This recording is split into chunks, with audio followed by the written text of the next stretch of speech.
Gjykata e Durrësit ka shpallur vendimin përfundimtar në njërin prej ngjarjeve më të rënda familjare të viteve të fundit. Hyssein Meta, 34 vjeç, u dënua me burgim të përjetshëm për vrasjen me dashje të babait të tij, Pullum Meta, një ngjarje ndodhur në shkurt të vitit 2024. Vendimi i trupit gjykues parashikon gjithashtu pushimin e akuzës për fshehje të kufomës, pasi kjo vepër u konsiderua pjesë e të njëjtit krim, por drejtësia nuk u ndal vetëm tek autori kryesor. Hygerta Meta, vajza e viktimës, u shpalli pafajshme për vrasje në bashkëpunim, por u gjet fajtore për fshehje të provave dhe trupit të pajet, duke marrë një dënim prej 8 vitesh burg.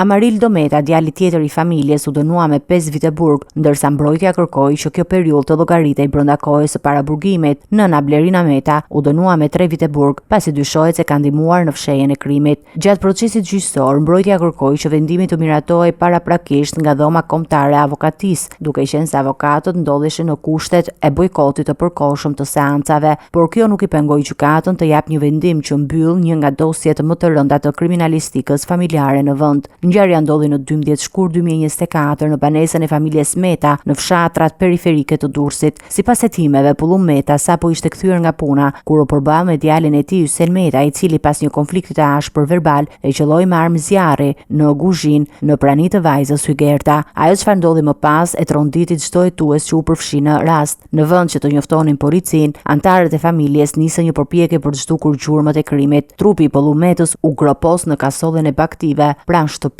ndërsa provat u fshehën me kujdes për të vonuar hetimet. Në këtë veprim, sipas dosjes hetimore, morën pjesë edhe Amarildo Meta dhe nëna e tyre Blerina Meta. Vetë Hyssein Meta u paraqit në policinë e Durrësit duke bërë një kallëzim të rrem se i ati ishte zhdukur pa gjurmë. Deklaratat kontraditore të familjarëve dhe sjellja e tyre e dyshim të ngritën alarm për hetuesit, të cilët pas disa ditësh kërkimesh zbuluan trupin e pajetë të Pullum Metës.